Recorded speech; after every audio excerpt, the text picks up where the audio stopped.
যুক্তরাষ্ট্রের দাবি অনুযায়ী বিশ্বের সবচেয়ে উন্নত এয়ার ডিফেন্স সিস্টেম PAC-3 আজ হতাশার প্রতীক হয়ে দাঁড়িয়েছে। মার্কিন প্রতিরক্ষা কোম্পানি লকহিড মার্টিনের তৈরি এই অস্ত্রটিকে একসময় গোটা বিশ্ব অজয় ভাবত, কিন্তু ইরান এমন এক আঘাত হেনেছে যা মার্কিন প্রযুক্তির দম্ভ একেবারে চূর্ণ বিচূর্ণ করে দিয়েছে। PAC-3 মিসাইল সিস্টেমকে বলা হয় আধুনিক যুদ্ধবিমান ও ব্যালিস্টিক মিসাইল ধ্বংসের অপ্রতিরোধ্য অস্ত্র। প্রায় 5.2 মিটার লম্বা ও 320 কেজি ওজনের এই মিসাইলের গতি ঘন্টায় প্রায় 6,170 কিলোমিটার বা মাক 5। মার্কিন কর্মকর্তারা দাবি করে এসেছিলেন যে এর আওতাভুক্ত এলাকা 120 কিলোমিটার পর্যন্ত হতে পারে ও এটি কে ব্যান্ডের রাডার ব্যবহার করে ভূমি থেকে 30 কিলোমিটার উচ্চতার মধ্যে যে কোনো আগত বিপদ ঠেকাতে সক্ষম।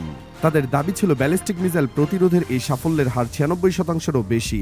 কাগজে কলমে এইসব হিসাব যখন তৈরি হচ্ছিল, তখন মধ্যপ্রাচ্যের ধনী রাষ্ট্রগুলো নিরাপত্তার আশায় মার্কিন এয়ার ডিফেন্স সিস্টেম কিনতে টাকা ঢেলে দিতে শুরু করেছিল। কিন্তু বাস্তবতা কল্পনার চেয়েও অনেক কঠোর। মধ্যপ্রাচ্যের রাষ্ট্রনেতারা নিরাপত্তার জন্য যে অর্থ ব্যয় করেছেন তাতে বলা হয় PAC-3 বেশ ব্যয়বহুল। সৌদি আরব প্রায় 9 বিলিয়ন খরচ হয়েছে শুধুমাত্র PAC-3 মিসাইল কেনার জন্য। সংযুক্ত আরব আমিরাত প্রায় $18 বিলিয়ন অর্থ ইতিমধ্যে যুক্তরাষ্ট্রকে দিয়ে রেখেছে। কাতার ও অন্য দেশও বিপুল পরিমাণ অর্থ বরাদ্দ রেখেছে, কিন্তু চুক্তি সত্ত্বেও ডেলিভারি পেয়েছে শুধুমাত্র সৌদি আরব। বাকিরা এখনও অপেক্ষার প্রহর গুনছে। বার্ষিক প্রায় 600টি PAC-3 মিসাইল তৈরি করতে পারে যুক্তরাষ্ট্র। এর মধ্যে কিছু মিত্র দেশগুলোকে দেওয়া হচ্ছে, কিন্তু যে আকাশচুম্বী সক্ষমতার গল্প মার্কিন যুক্তরাষ্ট্র বানিয়েছিল, ইরান তা একেবারে হাতে নাতে ভেঙে চুরমার করে দিয়েছে। ইতিহাসের এক ঐতিহাসিক ভিডিও ফুটেজ সামনে এসেছে যা দেখলে গায়ের লোম খাড়া হয়ে যায়। ওই ভিডিওতে স্পষ্ট দেখা যায় ইরানের একটি মিসাইলের মোকাবেলায় যুক্তরাষ্ট্রের আকাশ প্রতিরক্ষা ব্যবস্থা একসঙ্গে 2টি PAC-3 মিসাইল নিক্ষেপ করেছে। নিয়ম অনুযায়ী লক্ষ্যভেদের জন্য 2টি মিসাইল ফায়ার করা হয়। ইরানের আগত মিসাইলটি যখন আকাশে উড্ডয়নের পর তার পথ নির্ধারণ করে এগিয়ে চলছিল, তখন মার্কিন টেকনিশিয়ানরা পেছন থেকে প্রথম দফার সফল হওয়ার আশায় বুক বেঁধেছিল। কিন্তু নিশ্চিতভাবে দেখা গেল ইরানের মিসাইলগুলো এমনভাবে এগিয়ে আসছে যে PAC-3 রাডার তাকে খুঁজেও পেল না। এই 2টি PAC-3 মিসাইলকে অতিক্রম করে ইরানের মিসাইল যখন সামনের দিকে এগিয়ে যাচ্ছিল, তখন আবার নতুন করে আরও 2টি মিসাইল ফায়ার করা হলো। কিন্তু চূড়ান্ত অবস্থায় দ্বিতীয় দফার সেই চেষ্টাও ব্যর্থ হয়ে গেল। ইরানের মিসাইলটি নিখুঁতভাবে তার টার্গেটে আঘাত হানল। যুক্তরাষ্ট্র তাদের সবচেয়ে আধুনিক PAC-3 দিয়ে কিছুই করতে পারল না। বিলিয়ন ডলারের এই ক্রেতা দেশগুলোর জন্য যা ছিল এক ভয়াবহ হতাশার বিষয়। ইরানের ব্যালিস্টিক মিসাইলগুলো সরাসরি PAC-3 ফাঁকি দিয়ে সৌদি আরবের অভ্যন্তরে অবস্থিত প্রিন্স সুলতান এয়ারবেসে আঘাত হানে। সৌদি সরকার দাবি করেছিল 3টি ব্যালিস্টিক মিসাইল প্রতিহত করা হয়েছে, কিন্তু ভিডিও ফুটেজের বাস্তবতা সম্পূর্ণ ভিন্ন। সেখানে দেখা যায় 3টি মিসাইলে নিখুঁতভাবে তাদের টার্গেটে আঘাত করতে পেরেছে। এই প্রিন্স সুলতান এয়ারবেসের ভেতরে যুক্তরাষ্ট্রের বহু সামরিক বিমান মজুদ ছিল, বিশেষ করে যুক্তরাষ্ট্রের এয়ার ট্যাঙ্কার বা জ্বালানি সরবরাহকারী বিমানগুলো, যা আকাশে রিফিলিংয়ের কাজে ব্যবহৃত হয়। মধ্যপ্রাচ্যে যতগুলো মার্কিন এয়ার ট্যাঙ্কার মজুদ রয়েছে তার প্রায় 80% ছিল এই ঘাঁটিতে। এছাড়াও যুক্তরাষ্ট্রের অত্যাধুনিক যুদ্ধ বিমান F-35, F-15 স্ট্রাইক ইগল এবং বিভিন্ন গোয়েন্দা বিমানের বিশাল মজুদ ছিল সেখানে। ইরানের মিসাইলগুলো নিখুঁত আঘাতে এই ঘাঁটিতে যুক্তরাষ্ট্রের ব্যাপক ক্ষয়ক্ষতি হয়েছে। গুরুত্বপূর্ণ ভিডিও ফুটেজে দেখা যায় মিসাইলটি সরাসরি বিমানের হ্যাঙ্গারের ভেতর ঢুকে আঘাত করেছে, যেন কোনো দৈত্য নীরবে শিকারকে গিলে ফেলছে। 1 নয় 2 নয় 3টি মিসাইল একের পর এক নিখুঁতভাবে তাদের লক্ষ্যে আঘাত এনেছে। আন্তর্জাতিক বিভিন্ন সংবাদ মাধ্যম ইঙ্গিত দিচ্ছে যে এই ঘাঁটির ব্যাপক ক্ষয়ক্ষতি হয়েছে। অন্তত 6 থেকে 7টি যুদ্ধ বিমান এবং এই ঘাঁটিতে থাকা মার্কিন অ্যাপাচি হেলিকপ্টার সহ অন্যান্য সামরিক সরঞ্জামের ব্যাপক ক্ষতি হয়েছে। ইরানের যে মিসাইলগুলো নিক্ষেপ করা হয়েছে সেগুলো ওয়ারহেড বা বিস্ফোরণের পেলোড সক্ষমতা 1.5 টনেরও বেশি।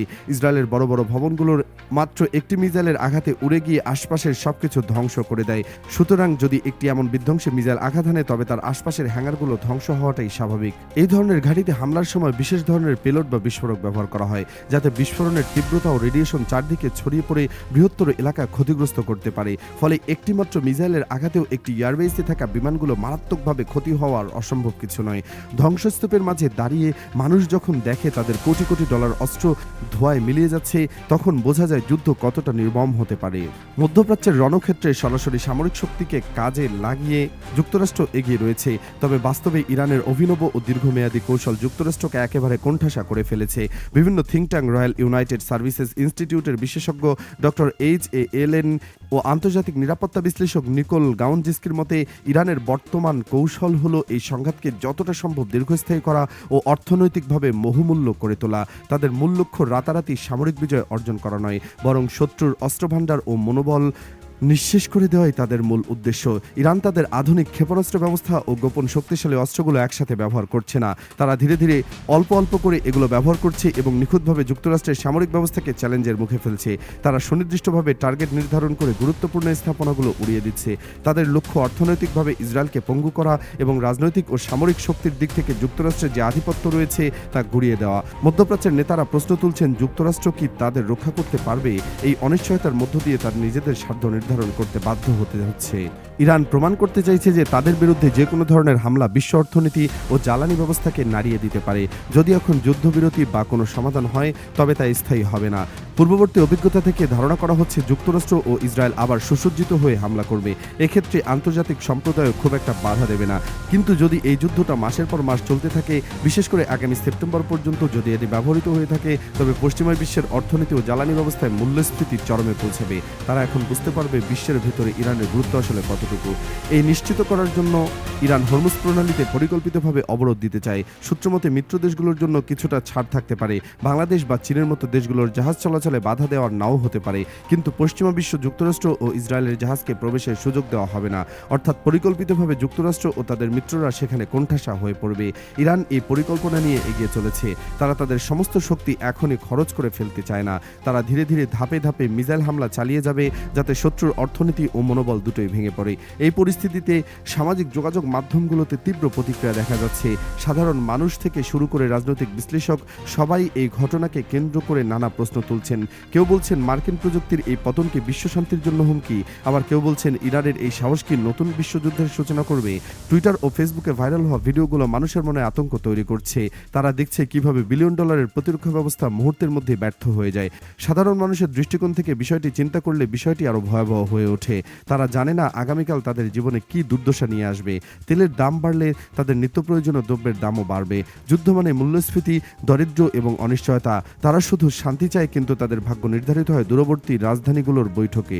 বিশ্লেষকদের মতে এই পরিস্থিতিতে কার লাভ কার ক্ষতি হচ্ছে তা নির্ণয় করা কঠিন। একদিকে অস্ত্র ব্যবসায়ীরা লাভবান হতে পারে, কিন্তু সাধারণ মানুষ ও বিশ্ব অর্থনীতি বিপদে পড়বে। যুক্তরাষ্ট্রের প্রতিপত্তি হ্রাস পাবে আর ইরানের নিজেদের অবস্থান মজবুত করবে। কিন্তু এর মূল্য কে দেবে? এই প্রশ্নটি এখনো রয়ে গেছে। এখন একটাই প্রশ্ন সবাইকে তাড়া করে ফেলছে, এই অন্ধকারের শেষে কি আলো দেখা যাবে, নাকি সবকিছু নিভিয়ে দেবে চির অন্ধকার? বিশ্ব কি দাঁড়িয়ে আছে এমন এক যুদ্ধের দ্বারপ্রান্তে, যার কেউ বলতে পারছে না? ফ্যাক্টরির ব্যর্থতা কি প্রমাণ করে যে যুক্তরাষ্ট্রের যুগ শেষ হয়ে এসেছে, নাকি এটি এক নতুন সংঘাতের সূচনা মাত্র? এই অনিশ্চয়তাই আজ সবচেয়ে বড় শক্তি। শেষ কথা হলো, আমাদের চোখের সামনে এক নীরব বিপদ ঘনিয়ে আসছে। যে কোনো মুহূর্তে যেন আকাশ থেকে বড়সড় বিপদ ভেঙে পড়তে পারে, এমনই এক অস্থিরতা কাটছে আজ বিশ্বের প্রতিটি। মার্কিন যুক্তরাষ্ট্র যখন নিজেদের অস্ত্র নিয়ে চিন্তিত, তখন বিশ্বের অন্য দেশগুলোর অবস্থা কি হবে তা ভাবলে গা শিউরে ওঠে। হয়তো এই মুহূর্তে কোথাও বোতামে হাত রাখা হচ্ছে, আর